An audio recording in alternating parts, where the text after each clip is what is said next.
జేసీ ప్రభాకర్ రెడ్డి వయసుకు తగ్గట్లుగా మాట్లాడాలి అని అన్నారు మంత్రి సత్యకుమార్. ఎక్కడో బస్సు కాలిపోతే దానికి బీజేపీకి ఏం సంబంధమని ప్రశ్నించారు. వ్యక్తిగత సమస్యలను రాష్ట్ర సమస్యలుగా చిత్రీకరిస్తున్నారని తప్పుపట్టారు.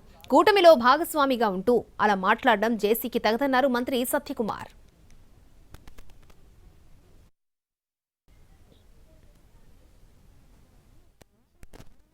ప్రభాకర్ రెడ్డి గారు ఏం మాట్లాడుతుంటారో ఎవరికి అర్థం కాదు. గత కొన్ని రోజులుగా చూస్తున్నారు మీరు. అంత తీవ్రంగా మాట్లాడాల్సిన అవసరం లేదు. ఆ వయసుకు తగినట్టుగా మాట్లాడాలి.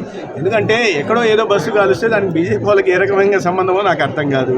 అనేక విమర్శలు వచ్చాయి వారి మీద, వారి బస్సుల మీద, వారి వ్యాపారాల మీద. గతంలో ఏం చేస్తున్నారు, ఎక్కడి నుంచి తెచ్చారనే విషయం వాటిలో నేను పోదలుచుకోలేదు. కానీ కూటమిలో భాగస్వామిగా ఉంటున్న భారతీయ జనతా పార్టీ గురించి మాట్లాడడం అది సహేతుకం కాదు. మన దేశంలో పాలిస్తున్న పార్టీ బీజేపీ పార్టీ. ఇవాళ సఖ్యతతో చాలా అన్యోన్యంగా కూటమిలో సభ్యులైన తెలుగుదేశం, బీజేపీ, జనసేన ఒక మంచి ప్రభుత్వాన్ని అందిస్తున్నాయి. కేంద్ర ప్రభుత్వ సహకారంతో మంచి పాలన సాగిస్తున్నాయి.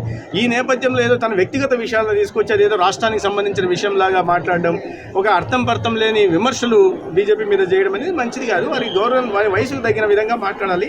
వారు తెలుసుకుంటారని నేను భావిస్తున్నాను. Right sir. ప్రభాకర్ రెడ్డి గారు ఏం మాట్లాడుతుంటారో ఎవరికి అర్థం కాదు. గత కొన్ని రోజులుగా చూస్తున్నారు మీరు. అంత తీవ్రంగా మాట్లాడాల్సిన అవసరం లేదు. ఆ వయసుకు తగినట్టుగా మాట్లాడాలి. ఎందుకంటే ఎక్కడో ఏదో బస్సు కాలుస్తే దానికి బీజేపీ వాళ్ళకి ఏ రకమైన సంబంధమో నాకు అర్థం కాదు. అనేక విమర్శలు వచ్చాయి వారి మీద, వారి బస్సుల మీద, వారి వ్యాపారాల మీద. గతంలో ఏం చేస్తున్నారు, ఎక్కడి నుంచి తెచ్చారనే విషయం వాటిలో నేను పోదలుచుకోలేదు. కానీ కూటమిలో భాగస్వామిగా ఉంటున్న భారతీయ జనతా పార్టీ గురించి మాట్లాడడం అది సహేతుకం కాదు.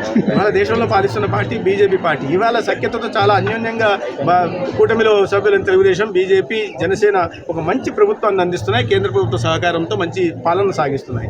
ఈ నేపథ్యంలో ఏదో తన వ్యక్తిగత విషయాలను తీసుకొచ్చి